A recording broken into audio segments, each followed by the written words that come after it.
Iran ने Israel के साथ जंगबंदी पर अमल शुरू कर दिया। ईरानी मीडिया का कहना है जंगबंदी से पहले इसराइली मकबूजा इलाकों पर मिसाइल हमले किए गए। ईरानी पासदाना ने इनकलाब के commander in chief major general Pakpour ने कहा कि ट्रंप ने ईरान के खिलाफ दोबारा जारयत की तो मुंह तोड़ जवाब मिलेगा। कामयाबी और फतह पर मिलत ईरान और शहदा के अहल खाना को मुबारकबाद पेश करते हैं। अमरीकी सदर ट्रंप ने जंगबंदी पर ईरान और इसराइल की आमादगी का ऐलान करते हुए कहा था 6 घंटे बाद जंगबंदी शुरू होगी। ईरान की जानिब से जंगबंदी के 12 घंटे बाद इसराइल भी जंगबंदी शुरू करेगा। 24 घंटे बाद 12 रोजा जंग मुकम्मल खत्म होगी।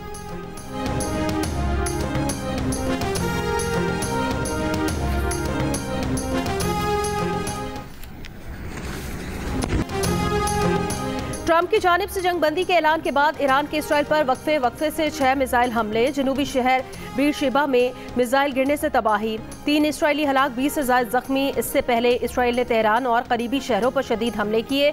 करज और राजाई शहर में भी कई जोरदार धमाके सुने गए।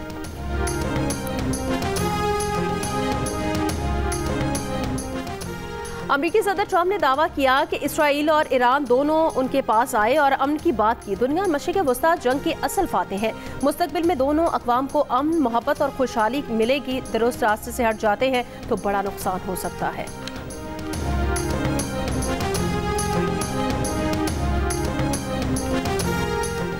पाकिस्तान स्टॉक एक्सचेंज में कारोबार का आगाज। 100 इंडेक्स में 4300 से ज़ायद पॉइंट्स का इजाफा हुआ। तेजी का रुझान बरकरार।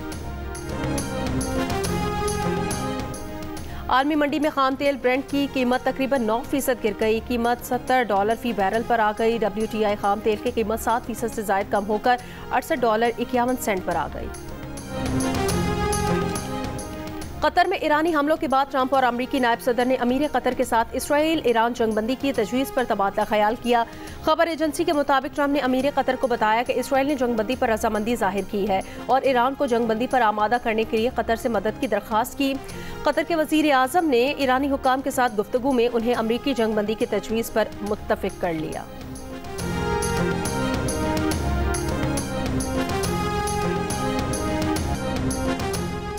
वज़ीर आज़म शहबाज शरीफ का पाकिस्तान में कतरी सफ़ीर अली मुबारक अल खातिर से टेलीफोनिक राबता। कतर में अमरीकी फ़ौजी अड्डे पर ईरानी मिसाइल हमले की इत्तलात पर गहरी तशवीश का इजहार। वज़ीर आज़म का खित्ते में कशीदगी कम करने और अमन बहाल करने की ज़रूरत पर जोर। वज़ीर आज़म शहबाज शरीफ का सऊदी सफ़ीर नवाफ बिन अल मालिकी से भी टेलीफोनिक राबता। वज़ीर आज़म का खित्ते में कशीदगी कम करने और अमन की बहाली के लिए मुश्तरका कोशिशों पर जोर। वज़ीर आज़म शहबाज शरीफ ने कहा है कि पाकिस्तान सऊदी अरब के साथ मिलकर मशरिक़ वस्ता में अमन की कोशिशों को तेज़ करेगा। सऊदी सफ़ीर ने कहा है कि पाकिस्तान और सऊदी अरब को मिलकर खित्ते में अमन के लिए काम जारी रखना चाहिए।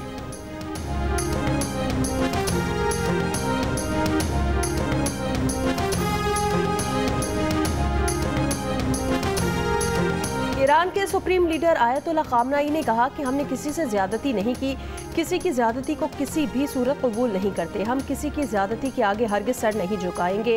ये ईरानी कौम की मंतिक है।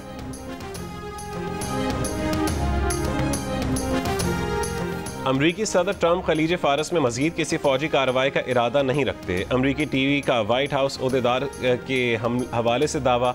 अमरीकी टीवी के मुताबिक ट्रंप इंतजामिया को पहले से अंदाजा था कि ईरान अपनी एटमी तनसीबात पर अमरीकी हमले के खिलाफ जवाबी कार्रवाई करेगा।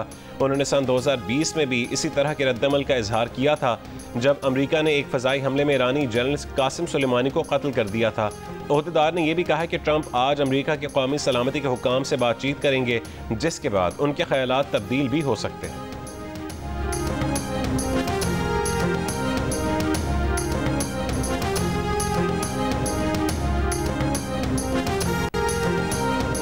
कतर की अमरीकी एयरबेस पर ईरानी हमले की मजम्मत। कतरी वजारत दिफा ने कहा कि फ़ज़ाई दिफाई निज़ाम अल उदैद एयरबेस को निशाना बनाने वाले मिसाइलों को रोकने में कामयाब रहा। हमले के बावजूद कतर की सरजमीन और फ़ज़ाई हदूद मुकम्मल तौर पर महफूज है। ईरान से कतर में अमरीकी एयरबेस पर 7 मिसाइल फायर किए गए। दूसरे हमले में 12 मिसाइल फायर किए गए, 11 तबाह कर दिए। कतरी ओहदेदारों ने कहा कि रिहायशी इलाके में कुछ मलबा गिरा जिसे हटा दिया गया। कोई जानी नुकसान नहीं हुआ। दोहा के इलाकाई सालसी के किरदार को किसी फरीक के गलत इकदाम से नहीं रोका जाएगा।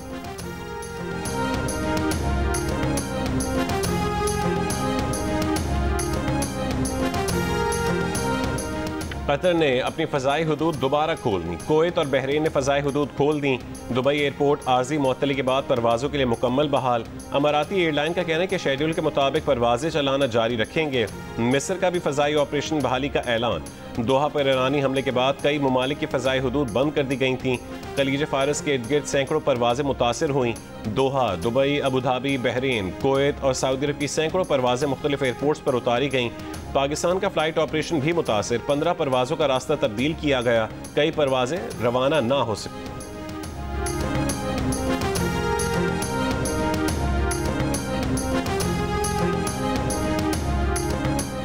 कतर में अमरीकी सिफारत खाना आज से दोबारा खुल जाएगा। अमरीकी महकमा खारजा के मुताबिक कतर में अमरीकी सिफारत खाने को दी गई शेल्टर की हैसियत खत्म कर दी गई।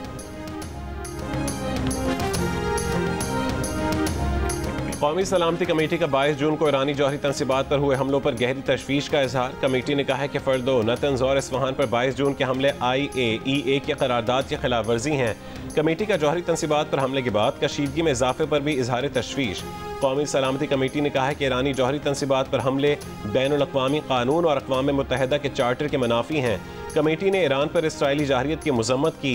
कहा कि ऐसे वक्त में जब ईरान अमरीका मुज़ाकरात कर रहे थे, इसराइली हमला अफसोसनाक है। जारहाना इसराइली कार्रवाइयों ने कशीदगी बढ़ाई और वसीतर तसादुम के खतरे को हवा दी। इसराइली हमलों ने मुज़ाकरात और सिफारतकारी के मौक़े को कम किया। कौमी सलामती कमेटी ने कहा है कि ईरान को अक़वाम मुत्तहिदा चार्टर के तहत हक़ दिफ़ा हासिल है। तमाम मुतालिका फ़रीक मुज़ाकरात और सिफारतकारी के ज़रिए जंग का हल निकालें और बैनुल-अक़वामी इंसानी हुकूक़ और क़वानीन की पासदारी करें।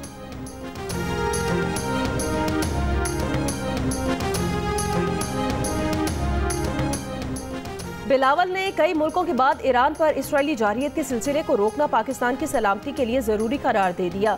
कौमी असम्बली से खिताब में बिलावल भुट्टो ने कहा कि पहले इसराइल फ़लस्तीनियों के खिलाफ आया, दुनिया में कोई नहीं बोला, फिर ये लबनान के खिलाफ गए, कोई नहीं बोला क्योंकि हम लबनानी नहीं थे, फिर वो यमन के खिलाफ गए, कोई नहीं बोला क्योंकि हम यमनी नहीं थे, और अब इसराइल ईरान के खिलाफ आ गया। अगर हम आज भी नहीं बोले तो इस वक्त बोलने वाला कोई नहीं होगा जब ये हमारे खिलाफ आएंगे। खित्ते में इसराइल की जारहियत का सिलसिला फौरी तौर पर रोकना होगा। बिलावल ने ईरान की एटमी तनसीबात पर अमरीकी हमले की मजम्मत करते हुए कहा, इसराइल अमरीकी अवाम को एक ऐसी जंग में घसीट रहा है जिसकी वो हिमायत नहीं करते।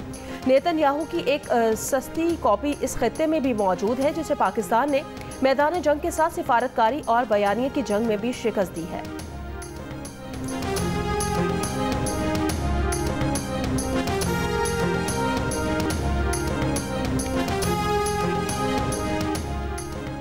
फ्रांस की फरीकैन से सफारतकारी की तरफ आने की अपील। फ्रांसीसी सदर मैक्रोन ने कहा है कि अफरा तफरी का ये चक्कर अब खत्म होना चाहिए।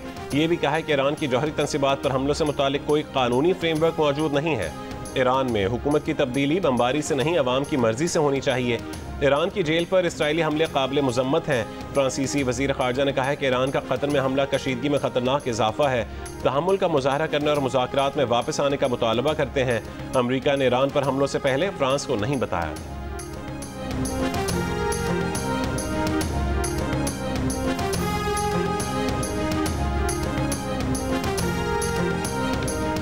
मैं देख रहा हूं आप दुश्मन के हाथों में खेल रहे हैं, ऐसा ना करें। ट्रंप ने अमरीकी महकमा तवानाई को मज़ीद तेल निकालने की हिदायत भी की थी।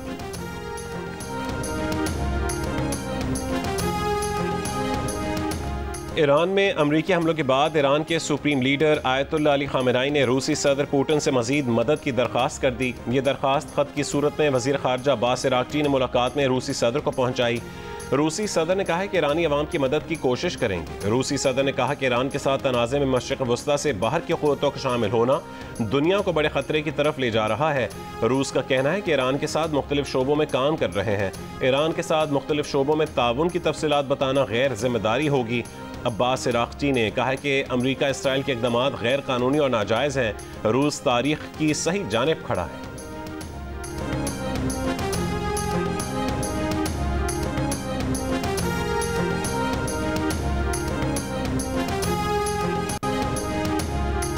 अमरीकी सेनेट में अपोजिशन लीडर चक शूमर ने ईरान पर हमले से मुतालिक ब्रीफिंग का मुतालबा कर दिया।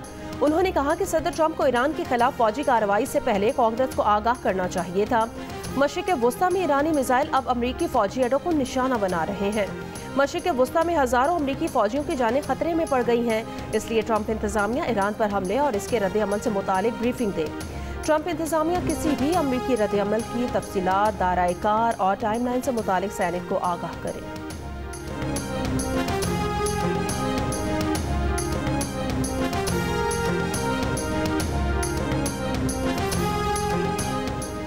अमरीका की होमलैंड सिक्योरिटी ने ईरान की जानिब से अमरीका पर साइबर हमलों के खदशात पर मबनी एडवाइजरी जारी कर दी। होमलैंड सिक्योरिटी ने कहा है कि ईरानी हुकूमत के हामी हैकर्स अमरीकी नेटवर्क्स को निशाना बना सकते हैं। एक्टिविस्ट ग्रुप्स कमज़ोर नेटवर्क्स और इंटरनेट से मुंसलिक आलात को निशाना बना सकते हैं।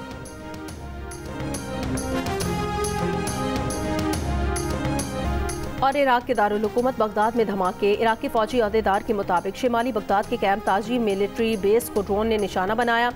ड्रोन हमले में कोई जानी नुकसान नहीं हुआ। कैंप ताजी मिलिट्री बेस इराकी और इत्तेहादी अफवाज के ज़ेर इस्तेमाल है।